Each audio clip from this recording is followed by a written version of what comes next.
Ayolah kita wong hidup bersama, yuk bareng-bareng yang enak lah. Konsekuennya bisa lebih positif. Ini cara kita untuk melawan tadi ya, learned helplessness. Kita lawan dengan learned optimism.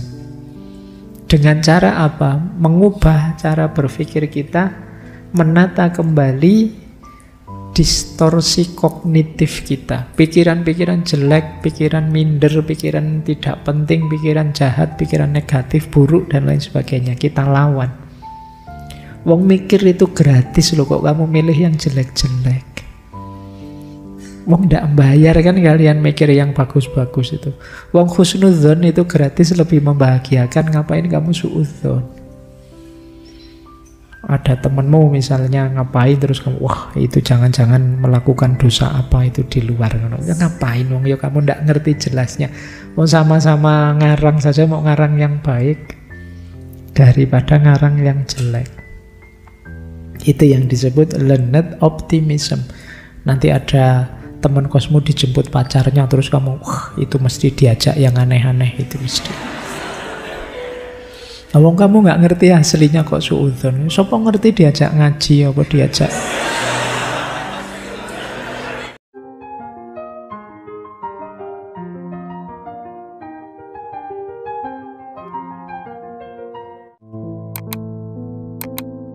Assalamualaikum warahmatullahi wabarakatuh. Bismillah, mari kita lanjutkan lagi belajar bersama kita. Saya tidak tahu kalian termasuk yang mana, atau tidak dua-duanya. Kamu pesimis atau optimis? Pak, saya itu tidak punya mindset, Pak. Tidak pernah mikir hidup saya gimana, ya nggak tahu ya. Tapi ya semoga tidak pesimis lah, saya tidak tahu kalian gimana. Jadi orang pesimis itu ya dua-duanya sadar kalau mengalami hal negatif. Tapi kalau orang pesimis nganggapnya saya ini memang selalu sial.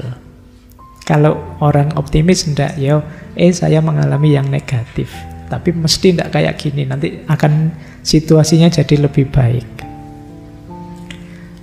Yang kedua, orang pesimis itu memaknai kejadian negatif sebagai totalitas hidupnya, menyebar. Kalau orang optimis memaknai kejadian negatif itu spesifik. Orang optimis itu misalnya begini, nilai saya jatuh. Ya yang jatuh kan nilai kuliah, hidup saya nggak cuma urusan kuliah saja. Masih ada urusan rebahan di kamar, masih ada. Nah itu orang optimis, dia tahu bahwa ini hanya satu sisi saja kok, sisi yang lain banyak. Kuliah itu kan hanya satu bagian saja, masih ada bagian hidup yang lain. Beda dengan orang pesimis. Orang pesimis menganggap peristiwa negatif itu ya totalitas hidupnya yang negatif.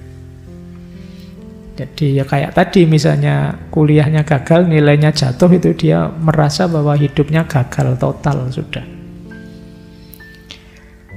Nah, jadi ini dua mindset yang berlawanan. Ya orang yang optimis cenderung akan lebih bahagia dibandingkan orang yang pesimis. Karena orang pesimis itu misalnya hidupnya seneng terus, ada ndak senengnya satu saja, dia merasa seluruh hidupnya gagal. Tapi kalau orang pesimis itu dia bisa, orang optimis dia bisa melokalisir peristiwa negatif itu. Nah ini kita mulai latihan ya. Kadang-kadang misalnya kita dikritik orang. Kita itu kadang kalau dikritik orang terus jadi baper, marah, tersinggung. Karena apa? Kita membacanya orang ini menyerang totalitas diri kita. Padahal mungkin dia mengkritik bagian kecil saja dari diri kita. Misalnya kita kalau ngomong keras sekali suaranya, terus gitu, Mas kalau ngomong jangan keras-keras. Itu kan tersinggung seluruh diri kita. Padahal yang dikritik kan cuma cara ngomongnya saja. Di luar itu kan kita tidak dikritik, tapi kita bapernya luar biasa, merasa orang ini menyerang keseluruhan diri kita. Ini mindsetnya orang pesimis. Jadi kita merasa orang ini menjelek-jelekkan saya seutuhnya. Padahal mungkin dia mengkritik bagian kecil saja dari diri kita. Kalau tidak ingin terlalu baper, oh iya, tidak apa-apalah. Mungkin memang kelemahan saya kalau ngomong agak tidak kontrol. Tapi yo bagian diri saya yang lain bagus kok. Ya saya terima kritik untuk bagian ini. Itu lebih nyaman bagimu. Jadi makanya kenapa kalau ada orang misalnya ditanya kapan lulus, kapan nikah, kamu kan terus drop langsung. Jadi karena kamu anggap lulus dan nikah itu sepenuhnya bagian hidupmu. Coba kamu baca lebih detail. Oh iya ya, ada bagian hidup saya yang kuliah. Orang tanya kapan lulus, saya jawab belum saatnya lulus kan tidak apa-apa. Misalnya gagal kan itu hanya satu sisi hidupku. Sisi hidupku yang lain banyak. Jadi ini yang kadang membuatmu overthinking. Kelemahan di satu bagian hidupmu kamu anggap kelemahan di keseluruhan dirimu. Nah, terus stres karepe dhewe. Karena wah, saya kok ditanya kapan nikah itu padahal saya. Wah, terus kamu bingung. Kamu oh iya ya, ada satu bagian dari hidupku yaitu pernikahan yang belum jalan sampai saat ini. Tapi kan banyak juga sisi hidupku yang lain, yang juga gagal. Ya, oke, ya enggak apa-apa. Itu kan contoh. Ya siapa ngerti juga begitu. Tetap masih ada yang enggak gagal kok. Paling enggak. Oh, orang lain kayak gini sudah stres. Bayangkan, saya aja tidak stres. Oh, berarti kan kamu hebat. Ada kehebatanmu yaitu kuat menanggung malu, misalnya. Oke. Yaitu contoh. Oke ya, yuk jangan baper. Kalau ada orang kritik, ditanggapi proporsional saja. Kalau mengalami peristiwa pahit, dipahami sesuai konteksnya saja. Jangan terlalu diseret kemana-mana. Apalagi dimaknai negatif kemana-mana seperti tadi. Yo kayak tadi tiba-tiba ada cecek jatuh itu kan, waduh Pak ini isyarat apa? Ya cecek jatuh mungkin dia lupa pegangan. Nonton ngaji lupa lihat di bawah kok banyak orang terus kaget dia terus jatuh. Simple saja. Yang ketiga cirinya orang optimis itu memaknai kejadian negatif tidak secara personal. Kalau orang pesimis memaknai kejadian negatif sebagai personal. Maksudnya, kalau ada peristiwa pahit, itu kalau orang optimis biasa sih manusia itu kadang seneng, kadang susah. Ada positifnya, ada negatifnya. Itu orang optimis. Saya sekarang kalah, insya Allah besok, kapan-kapan, entah kapan, mesti juga sukses, kan begitu. Nah, tapi kalau orang pesimis, mindsetnya negatif. Dia selalu masuk ke person. Ngalami peristiwa pahit, wah memang saya itu tidak kompeten, memang saya itu orangnya tidak bisa apa-apa, memang saya itu orangnya jelek, memang saya itu sudah habis sendiri. Yang menghabisi dirimu ya kamu sendiri. Karena mindsetmu yang pesimis. Jadi dasarnya nanti sebelum lanjut ke pembahasan tentang kebahagiaan, ayo ditata mindset kita. Ayo jadi orang yang pesimis. Nah, biasanya nanti ada yang komen, "Ndak segampang itu, Pak." Ya karena ndak gampang itu, ayo latihan pelan-pelan. Yuk, ndak ada yang nyuruh instan juga. Yuk pelan-pelan berubah. Kalau memang optimis itu baik, ya kenapa tidak kita latihan pelan-pelan untuk jadi optimis. Nah, nanti ada istilah menarik. Yang ini jadi salah satu tesis besarnya Martin Seligman. Ada istilah learned helplessness. Ketidakberdayaan yang dipelajari. Learned helplessness ini membuat orang kadang-kadang jadi depresi. Maksudnya apa? Ini satu kondisi ketika seseorang mengalami sesuatu yang membuat dia tertekan. Dia tidak bisa ngatasi, berulang-ulang sampai dia merasa, saya memang tidak mampu di bidang ini. Itu namanya learned helplessness. Jadi reaksi orang yang menyerah, tidak mau berjuang lagi, merasa bahwa saya tidak mampu, saya tidak ada gunanya melakukan apapun kalau urusan ini.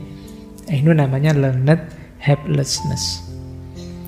Ya contoh sederhananya, misalnya kalian ya belajar filsafat, baca buku ini tidak paham, besok baca buku lagi tidak paham lagi, besok baca lagi tidak paham lagi, terus kamu simpulkan, saya ini memang tidak paham, kok tidak ngerti kalau baca buku filsafat, tidak bisa berarti saya. Besok ditawari buku filsafat apapun, kamu akan bilang tidak bisa saya, kalau buku filsafat tidak bisa. Nah, itu namanya learned helplessness. Atau mungkin kalian pernah ditawari, disuruh khutbah atau disuruh sambutan. Sambutan pertama karena masih grogi, gagal. Sambutan kedua agak grogi tapi lebih mending, itu pun ya masih gagal, banyak salahnya. Akhirnya kamu simpulkan, saya tidak bisa Pak, memang khutbah tidak bisa saya ceramah. Selesai. Sampai besok kamu ditawari ceramah, tidak akan mau. Ini namanya learned helplessness. Kamu belajar dari ketidakberdayaanmu. Dan kamu merasa kamu lemah, kamu rendah, kamu tidak bisa. Nah, hati-hati ya. Ini memasungmu, jadi penjaramu. Kadang-kadang kita mindsetnya seperti ini. Coba kamu cek, kalian pernah tidak dimintai tolong apa dan kamu jawab tidak bisa. Padahal mungkin kalau kamu serius ya kamu bisa. Hanya saja kamu belajar dari ketidakberdayaanmu sebelumnya. Dan begitu saja kamu simpulkan bahwa saya tidak bisa. Padahal mungkin sekarang kamu lebih pintar dari dulu. Wawasanmu lebih luas dari dulu. Pengalamanmu lebih banyak dari dulu. Tapi karena sebelumnya kamu sudah menyimpulkan saya tidak bisa, ya akhirnya sampai besok kamu tidak bisa. Ini yang membuat orang terus tidak bahagia. Cirinya apa? Orang yang kena penyakit learned helplessness ini biasanya orangnya pasif, rendah diri, minder, terus rendah motivasi. Kalau melakukan apa-apa sulit sepenuh hati karena merasa tidak bisa tadi. Terus kurang usaha, menunda-nunda ya karena dia merasa tidak bisa, tidak semangat, besok ya, nanti ya, dan lain sebagainya. Tidak punya harapan sukses, tidak tekun kalau melakukan tugas, dan pasrah, bahkan tidak mau minta bantuan orang lain. Padahal mungkin ada temanmu yang bisa bantu, tapi kamu tidak minta bantuan. Kenapa? Kamu sudah memvonis dirimu tidak bisa, memvonis diri kita tidak berdaya. Ya sudah, kita the end, sudah kita tamat. Karena kita sendiri yang memvonis begitu, yang memenjara diri kita, kita sendiri.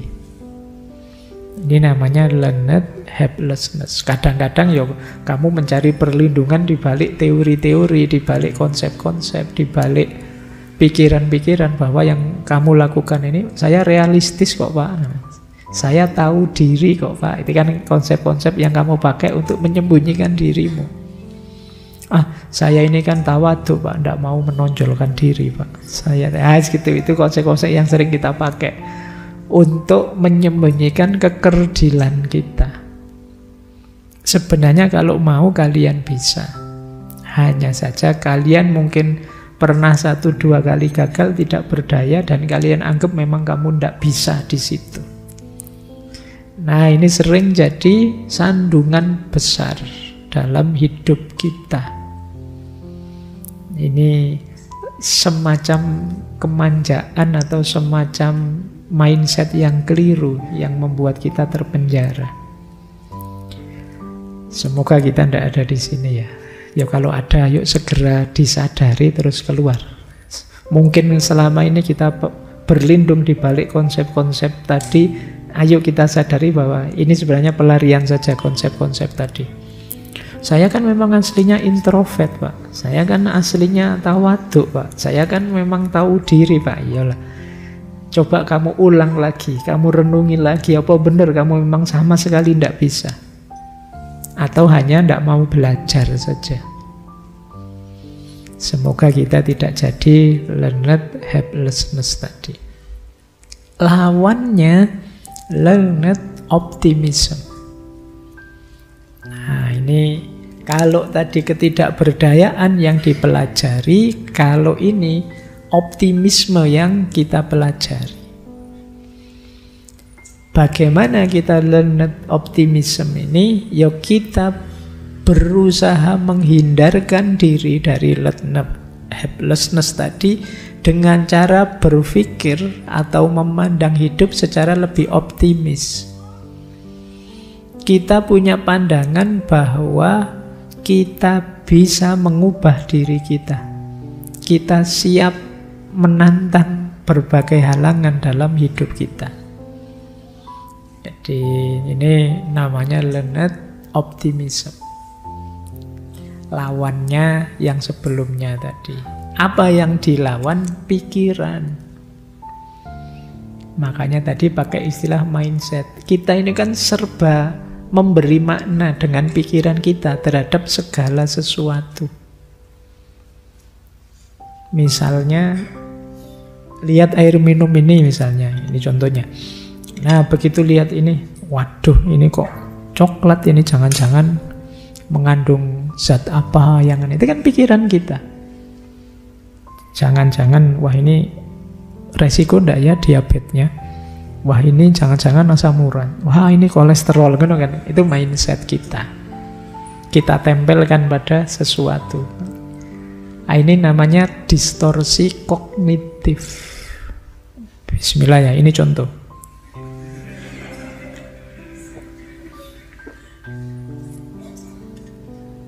Manusia itu memang pekerjaannya memberi makna. Jadi apapun akan dia maknai. Kalau kebetulan mindsetmu negatif, pemaknaanmu juga akan selalu negatif. Ngaji kok orangnya sedikit sekali, tidak semangat ngaji kok orangnya banyak sekali, tidak kusuk lah terus kapan ngajimu?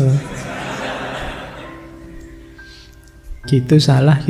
Yang main apa? Mindsetmu, pikiranmu yang serba negatif.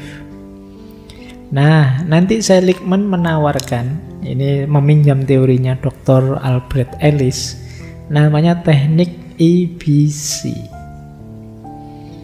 Ketika kita ketemu fenomena negatif, ayo kita analisis aspek EBC-nya. Ini nanti akan ketemu di mana sih pikiran-pikiran kita yang jelek. E atau A itu dari antecedent, belief itu mindset kita tadi, isi pikiran kita, konsekuen itu efeknya. Misalnya, antecedentnya adalah peristiwa ketika kita bertengkar dengan teman kita.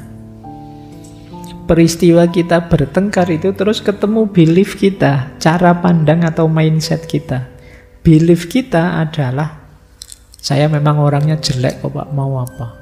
Saya memang bukan orang baik, mau apa? Nah, ini mungkin, ini contoh ya. Ada kan orang yang mindsetnya kayak gini, saya memang aslinya buruk, beda dengan yang lain. Sudahlah, nggak usah nyenggol-nyenggol saya, itu mindset. Terus karena mindset kita begitu, ada konsekuennya. Akhirnya apa? Kita tidak ingin damai dengan teman kita. Kita merasa, ya saya memang otentiknya begitu. Kalau tidak suka saya, ya minggir saja. Nah, coba kita perhatikan ya. Yang B, belief itu. Benar tidak sih itu harga mati? Benar tidak sih itu aslinya kita atau pikiran kita saja tentang diri kita? Apa benar kita tidak bisa mengubah belief itu, mengubah diri kita? Jadi akarnya ada di B, belief kita, konstruksi pikiran kita. Kalau kita bisa sukses mengubah itu, nanti meskipun A-nya tetap tapi C-nya akan beda. Konsekuensinya akan berubah. Sekarang saya ubah, yo saya ini manusia biasa, kadang buruk, kadang juga baik. Ini sudah lumayan, sudah terbuka sedikit. Siapa tahu memang yang salah kemarin saya. Ayolah kita wong hidup bersama, yuk bareng-bareng yang enak lah. Konsekuennya bisa lebih positif. Ini cara kita untuk melawan tadi ya, learned helplessness. Kita lawan dengan learned optimism. Dengan cara apa? Mengubah cara berpikir kita, menata kembali distorsi kognitif kita. Pikiran-pikiran jelek, pikiran minder, pikiran tidak penting, pikiran jahat, pikiran negatif, buruk, dan lain sebagainya. Kita lawan. Wong mikir itu gratis loh, kok kamu milih yang jelek-jelek. Wong ndak bayar kan kalian mikir yang bagus-bagus itu. Wong husnudzon itu gratis, lebih membahagiakan. Ngapain kamu suudzon? Ada temenmu misalnya ngapain terus kamu, wah itu jangan-jangan melakukan dosa apa itu di luar. Ya, ngapain wong, ya kamu ndak ngerti jelasnya.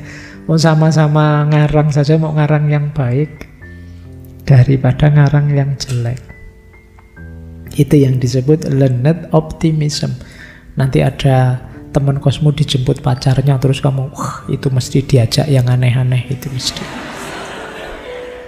Wong kamu nggak ngerti aslinya kok suudzon. Sopo ngerti diajak ngaji apa diajak?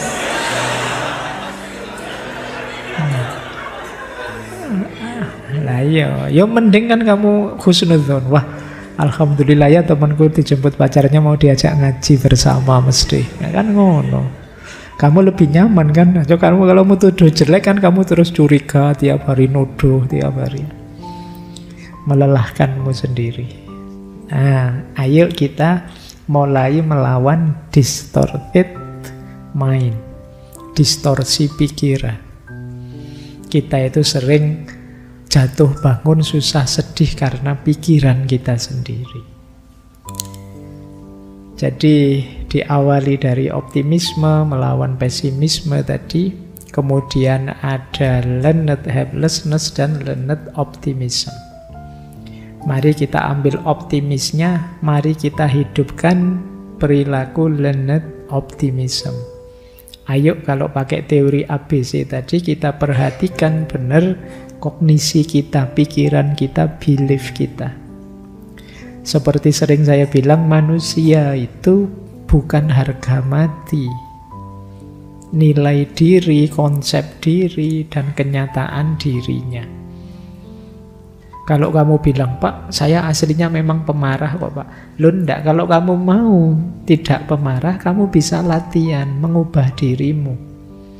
Kita ini bukan paket jadi. Kita itu paket potensi. Kamu mau apa, bisa. Saya itu pingin jadi orang yang lebih penyabar, lebih santai, lebih tenang gitu. Bisa kalau kamu mau, asal serius melatih dirimu. Kalau kata Imam Ghazali, riyadhah. Riyadhah itu melatih diri dalam kebaikan. Latih saja, cita-citakan apa sebaik yang kamu bisa, latih dirimu. Nah, itu kata Seligman, kehidupan memberikan kemunduran dan tragedi yang sama pada orang yang optimis dan pesimis. Tapi orang optimis dapat menanganinya lebih baik. Sedihnya sama, tapi yang dirasakan beda antara orang optimis dan pesimis. Mungkin musibahnya sama, tapi yang dirasakan beda antara yang optimis dan pesimis. Yang optimis tentu saja positif, yang pesimis tentu saja negatif. Kita lanjutkan. Ini ada rumus, tapi tulisannya kekecilan.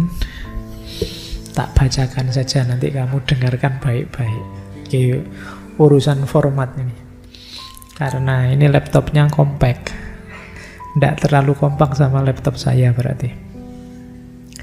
Nah, ini melawan pesimis ya. Ada cara, beberapa tips dari Seligman.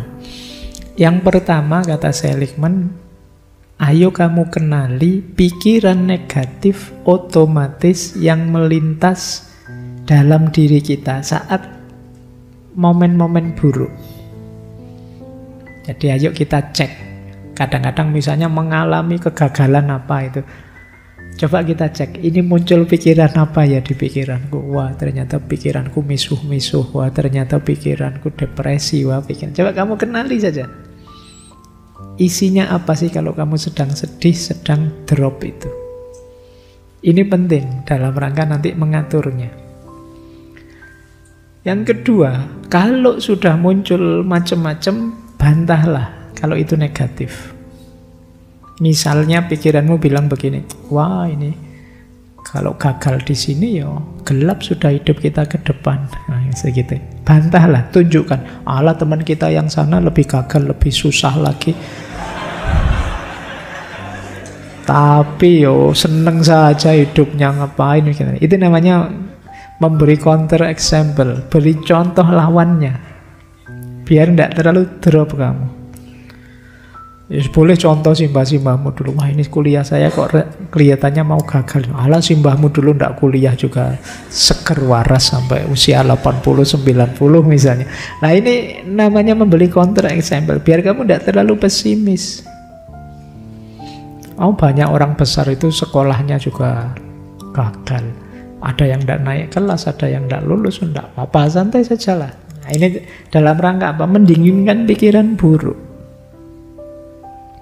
Yang ketiga, kalau sudah kamu bisa memberi contoh lawannya, itu kan kamu tidak terlalu drop lagi kalau sudah ngerti. Banyak juga sih contoh. Kamu usia sekian kok tidak nikah-nikah? Wah, ada banyak contoh ini, itu juga tidak laku sama kayak saya, santai sajalah. Dan mereka juga masih bisa bahagia, gembira. Yang ketiga, beri atribusi yang berbeda dari yang disebut oleh pikiranmu. Kalau pikiranmu bilang, wah ini awal dari kegagalan, ya enggak. Ini awal dari cerita yang baru, hidup yang baru. Itu lebih positif. Jadi misalnya kamu kehilangan HP, wah ini sedih ini. Anda alamat mau punya HP baru ini. Kalau ada duitnya. Ya kalau tidak ada kan masih ada pinjol.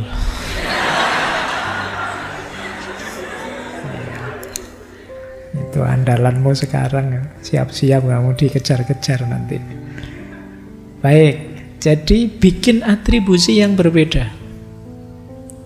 Wong yo label itu kan dari pikiran kita. Kenapa sih tidak kita kasih label yang positif saja? Biar kita tidak pesimis. Yang keempat, bila perlu, ayo belajar sedikit-sedikit mengalihkan pikiran. Kalau memang sangat menekan, cari fokus yang berbeda. Sulit ya Pak mempengaruhi pikiran saya sudah terlanjur terikat, terlanjur mindset saya begini. Ya sudah, kalau pas lagi drop, distraksi. Cari yang bisa memalingkan kita dari kesedihan kita itu. Yo, biar tidak terbayang-bayang terus dengan kegagalanmu, yo sana nonton drakor sana. Apa kamu main healing sana, atau kamu lakukan ini, lakukan untuk mendistraksi. Biar tidak mikir kesedihanmu saja, ya kamu mikir kesedihannya bintang-bintang film itu. Biar tidak apa-apa. Yang penting bisa mendistraksi sementara. Karena orang itu kalau muleng saja di situ, berat hidupnya. Biar saja kamu nyari katarsismu sendiri, apa dengerin musik kah, nonton film kah, sholat kah, ibadah kah, monggo. Nah mungkin wah saya saatnya ngaji, alhamdulillah sudah tobat. Saatnya saya ibadah Pak, mungkin Allah menegur saya, wis alhamdulillah kalau kamu bisa begitu. Jadi ayo distraksi, jangan stuck di situ terus, akan bahaya. Stres bisa tumbuh jadi depresi, depresi berkepanjangan membahayakan dirimu. Nah, bila perlu kamu lacak sampai akarnya. Jadi yang kelima itu pertanyakan asumsi-asumsinya. Kok aku punya pikiran begini ya? Kok aku negatif sekali ya cara aku menanggapi. Oh mungkin karena aku melihat ini, melihat itu, belajar dari sini, belajar dari situ. Kalau begitu saya coba membaca yang lain, mencari pengaruh yang berbeda. Jadi inilah jalannya kita mengalahkan diri kita sendiri yang pesimis. Jadi saatnya kita taklukkan diri kita, karena pesimisme itu kan seperti melawan diri kita sendiri. Yang maunya serba negatif, diajak yang positif tidak mau. Jadi diawali dari mengenali, kemudian kalau memang negatif kita bantah dengan contoh-contoh yang berbeda. Kalau memang masih ngeyel, kita ganti dengan label yang lebih positif, pemaknaan yang lebih positif. Kalau masih susah juga kita mengalihkan perhatian. Dan kalau sudah bisa, ya mari kita basmi sampai akar-akarnya mindset pesimis itu. Kenapa sih saya kok bisa jadi pesimis ini? Pengalaman apa yang membawaku jadi orang yang pesimis semacam ini? Nanti pelan-pelan kita tanggulangi. Baik, ini jadi awal pembahasan kita tentang kebahagiaan.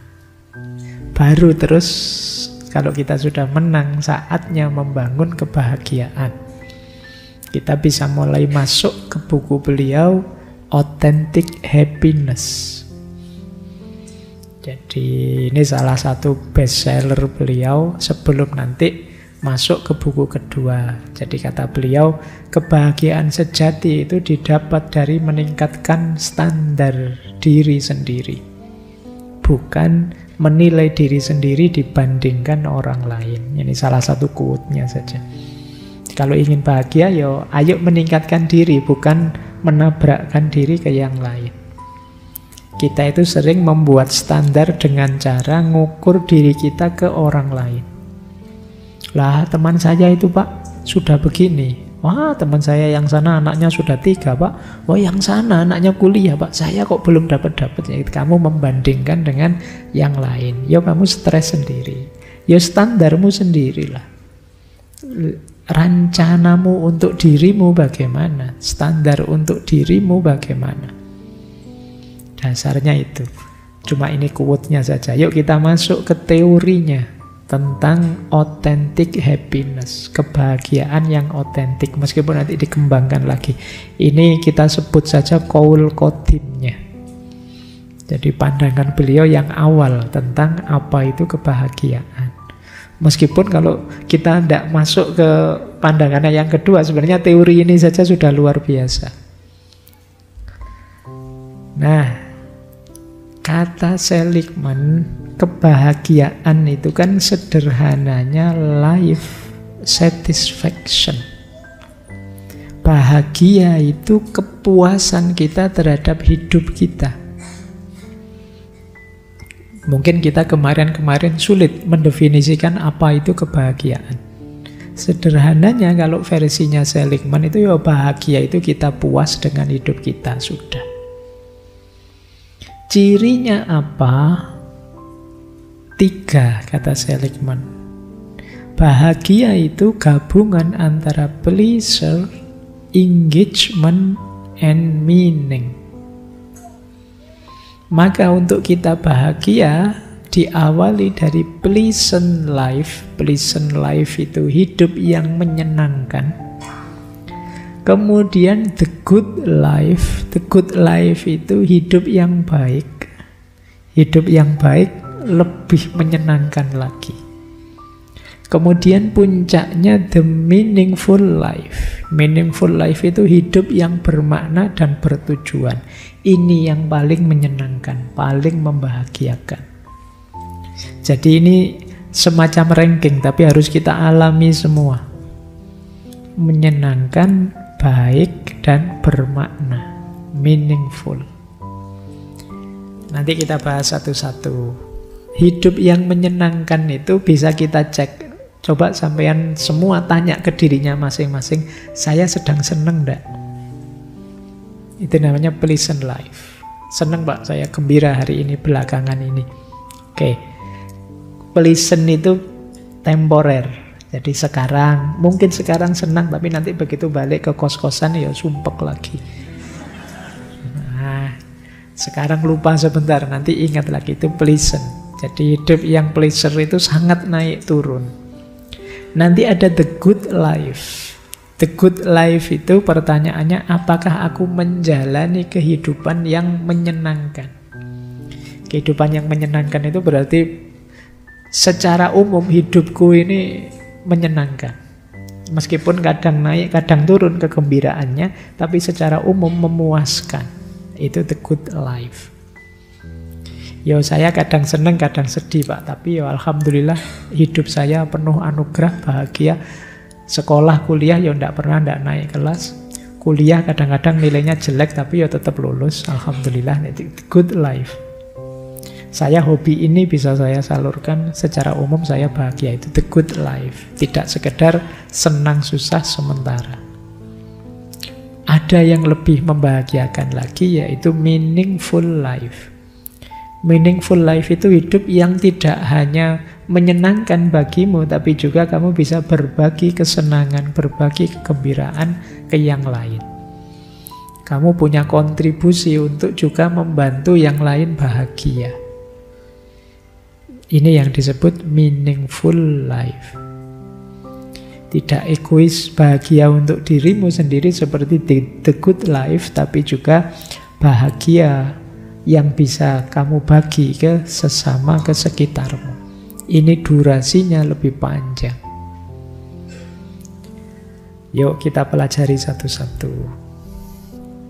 Nah, pleasure life atau pleasant life itu kuncinya adalah emosi yang positif. Hidupmu termasuk menyenangkan kalau ada emosi-emosi itu hadir. Nanti oleh Seligman, emosi itu dibagi 3. Menghadapi masa lalu, menghadapi masa depan, menghadapi masa kini. Menghadapi masa lalu harusnya yang terasa oleh kita puas, lega, bangga, dan tenang. Nah, itu berarti emosimu positif, hidupmu berarti menyenangkan. Yang sudah terjadi memuaskanmu, membanggakanmu, dan kamu tidak gelisah dengan masa lalu, tenang. Nah, itu berarti hidupmu senang. Ya, durasinya bisa panjang, bisa pendek. Misalnya, apalah yang pendek ya, kesenangan jangka pendek, ketenangan tadi. Misalnya kamu tadi di kamar kosmu meninggalkan komputer dalam keadaan nyala. Kamu tinggal ke sini, terus kamu, waduh, saya tadi kelihatannya buka-buka apa belum tak tutup. Wah, ini kalau temenku tiba-tiba masuk kamar bahaya ini. Masuk kamar ndak ya dia, kamu ndak tenang. Ketika ndak tenang, berarti kamu ndak senang, ndak pleasant hidupmu. Karena yang tadi masa lalumu 2 jam yang lalu itu ternyata kamu melakukan mungkin kesalahan. Ya apalagi masa lalu yang sangat jauh. Coba ya saya dulu zaman SMA begini begitu, ada ndak yang kan kadang sering kita begitu. Wah coba saya sambung terus dengan teman yang itu, mungkin saya ndak jomblo sekarang ya. Nah, kamu sesali. Nah masa lalu legailah, puaskanlah, banggalah, dan tenanglah. Berarti hidupmu menyenangkan. Kalau untuk masa depan, emosimu adalah optimis, penuh harapan, percaya pada dirimu bahwa kamu bisa mencapai keinginanmu, kamu bahagia, sudah. Kalau untuk masa kini, kamu merasa bersyukur, merasa nyaman, dan merasa nikmat, merasa senang. Masa kini berarti saat ini kalian di masjid ini sedang ngaji, itu kan masa kini. Itu kalau kalian merasa nyaman, bersyukur, dan merasa asik, berarti hidupmu sedang mengalami kebahagiaan level pleasure. Kalau tentang masa depanmu kamu penuh harapan, optimis, berarti hidupmu tentang masa depan juga sedang pleasure. Tentang masa lalumu puas, bangga, tenang, kamu juga sedang pleasure. Kuncinya ada pada emosinya. Itulah pleasure. Tapi kata Seligman, hati-hati. Pleasant atau pleasure ini ya tadi sifatnya naik turun, on off, dan Mungkin kalau pakai bahasa tasawuf tidak hakiki. Kalau hanya mengejar rasa senang saja, kurang memuaskan hidup itu. Banyak kesenangan-kesenangan yang membuat efek negatif ke belakangnya nanti. Nah, ada uraian begini. Kata dia, if we just wanted positive emotion, our species would have died out a long time ago. Kalau hanya ingin senang, mungkin spesies manusia itu sudah punah sejak dulu. Kalau ingin hanya rasa senang, itu mungkin banyak, misalnya orang tua setelah melahirkan anaknya, anaknya dibuang saja, merepotkan. Nah, itu kan karena ingin senang, ngapain repot-repot. Kalau hanya ingin rasa senang, tidak ada orang mau berjuang capek-capek untuk target-target ke depan apa. Tidak ada orang mau puasa, tidak ada orang mau tirakat, tidak ada orang mau bersusah payah untuk meraih ini itu. Karena itu semua pahit, tidak menyenangkan. Tapi kan hasilnya jauh lebih memuaskan untuk hidup yang tadi itu. Maka kok orang hanya mencari positive emotion, kesenangan tadi, ya mungkin manusia sudah punah. Tidak ada yang mau repot-repot. Masing-masing ingin memuaskan dirinya sendiri, habis sudah dunia ini. Apalagi sekarang banyak yang punya senjata-senjata pemusnah itu, kalau ingin, kamu main-main sama aku, langsung habis sudah. Manusia bisa punah kalau hanya mengejar kesenangan saja. Kalian juga bisa punah kalau hidupmu, targetmu hanya senang saja. Eksistensimu tidak akan lama. Sekarang kamu bisa senang-senang, tapi di belakang kamu bisa hilang dari peredaran. Karena tidak jadi sesuatu. Untuk jadi sesuatu ada proses, ada tahap yang biasanya tidak selalu menyenangkan. Bahkan ada satu ketika Seligman melakukan survei. Jadi dia ini membayangkan, misalnya kalau ada mesin yang bisa mempengaruhi otak kita, melahirkan emosi positif apapun. Kata Seligman, ketika saya menawarkan ini pada orang, saya bilang ke orang, kata Seligman, misalnya ada mesin seperti itu, jadi sampean diberi rasa senang terus oleh mesin itu, mau ndak? Seligman tanya begitu. Kata Seligman, ternyata sebagian besar orang tidak mau. Orang inginnya ya seneng, itu hasil upayanya sendiri, tidak sekedar rasa senang. Ya kayak kalian itu, milih mana, kuliah beneran, lulus cum laude, atau kamu diberi saja rasa senangnya cum laude.